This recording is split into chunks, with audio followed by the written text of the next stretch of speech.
How can I have complete emunah? It feels a bit impossible. Even after learning about it, it's not full emunah, still effective, like always training your brain. Great question. I don't know who wrote this question. But one of you wrote this question. And you know what the answer to your question is? Young lady, tachtadol. The way you feel is exactly how everybody feels. Emunah is hard. To do a mitzvah is not so hard. To light a candle before Shabbos or before Yom Tov on time and make a bracha, shekadishanu b'mitzvesa v'tzivanu lahadlik nesha Yom Tov v'shechayanu, it's not so hard. To go to shul and daven is not so hard. To eat cheesecake, that could be a little harder. Depends how many pieces you mechuyev to eat according to your minhag, and how many different types you have to have, and how big a piece you have to have of each type to be yotzei the mitzvah of cheesecake on Shavuos. But emunah, most people struggle with. The reason you're asking the question is because you look at everybody else and it seems to you that it's easy for other people. There's a wonderful story with the Tzemach Tzedek, with the third Lubavitcher Rebbe. We're here till 25 after, correct? A chassid came to the Rebbe, the Tzemach Tzedek, and he says, Rebbe, I'm not sure I believe in God. So the Tzemach Tzedek said to him, why?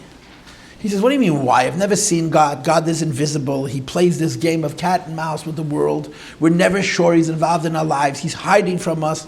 You know, if Hashem would reveal himself, I'd believe in him, but because of the this game of hide and seek, I'm starting to doubt his existence in the world. So the Tzemach Tzedek gave him the strangest answer. No. So you're not sure about the Eibishter. He says, Rebbe, you know, you're a Hasidic Rebbe. You're in the emunah business. You're supposed to sell neshama. You're supposed to sell emunah. I'm telling you, I'm struggling with emunah. And Tzemach Tzedek says again, no. So he says, Rebbe, are you listening to me? Do you hear what I'm saying? I'm struggling with emunah. And the Tzemach Tzedek said the third time, no. But each time the Tzemach Tzedek said no, the chassid got more upset. And as the Tzemach Tzedek said no 4 or 5 times, the chassid was pushed, screaming and crying, Rebbe, how could you say it's not a big deal if I'm not sure if I have good emunah? And the Tzemach Tzedek said, anybody who has bad emunah like you is wonderful. When a person has a problem with their emunah, and the problem with their emunah eats them up, that's emunah. Emunah is not simple, it's not. To live in Hashem's world, to have conversations, to feel like Hashem is with you all the time, which is what emunah means, is a high madrege. And I think you would agree that when you're in a better mood, it's easier to feel Hashem in your life. When you get depressed, you get hungry, you get cold, you get afraid, because you feel vulnerable, emunah becomes harder. You need the Eibishter most when you're the angriest with him. It's one of those funny things. When you want to kill God, you really need him, you know? First of all, you can't kill him. Second of all, they make another one. There's only one God. Hashem Elokeinu, Hashem Echad. There's Eine. One God. But to struggle with emunah is to have emunah. For a person to say, I'm having a hard time with emunah, means emunah matters to me, I want to have a relationship with Hashem, I'm having a hard time. That is a relationship.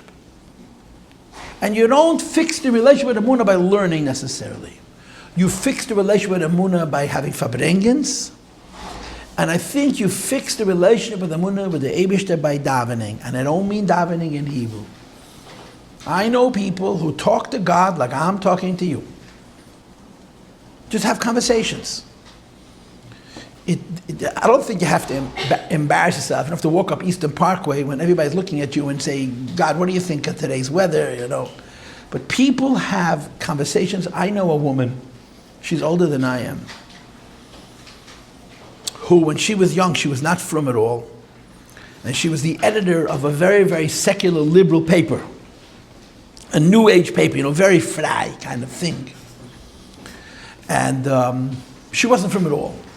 Today she's such a chassidus that she's mamish. I think she's a tzaddikus. I think she's a holy lady. And I don't say that easy. She told me how she became frum.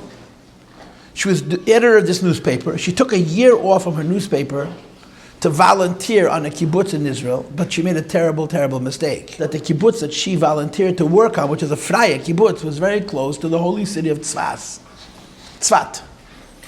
So every day at 6 o'clock in the morning, she'd put on her jogging shoes and she'd jog around the city of Tzfat. There's some kind of a trail. I've never been to Israel, so I don't know, but I'm assuming there's a trail around Tzfat. And she says, I found myself in conversation with God. This woman didn't believe in God. She found herself just talking to Hashem. And each time she found herself talking to Hashem, she would stop and say, you fool, you don't believe in God, stop talking to nobody. And then she'd keep jogging and then she'd find. She became frum because near the holy city of Tzfas, she found herself talking to Hashem. She kept on telling herself to stop doing it because it was stupid and she couldn't stop. Some people, Pashat, have the capacity to have conversations with Hashem like I'm talking to you. It's a really wonderful way to strengthen Emunah. But the direct answer to your question is, the reason you're asking this question is because you think you're the only one who struggles with Emunah. We all do. Struggling with Emunah is Emunah. If you didn't have Emunah, it wouldn't bother you. If I have a connection to Hashem and I feel like I want it to be stronger, that means I have a connection to Hashem, not to make it stronger. Now here's again a question that we could spend the whole hour on. Each one of these questions, these are really, they're deep, they're human questions. They're deep, they're great, they're not questions you would expect to hear from 18-year-olds. They're really good questions, but we're going to move on to the next one. Okay? Thank you.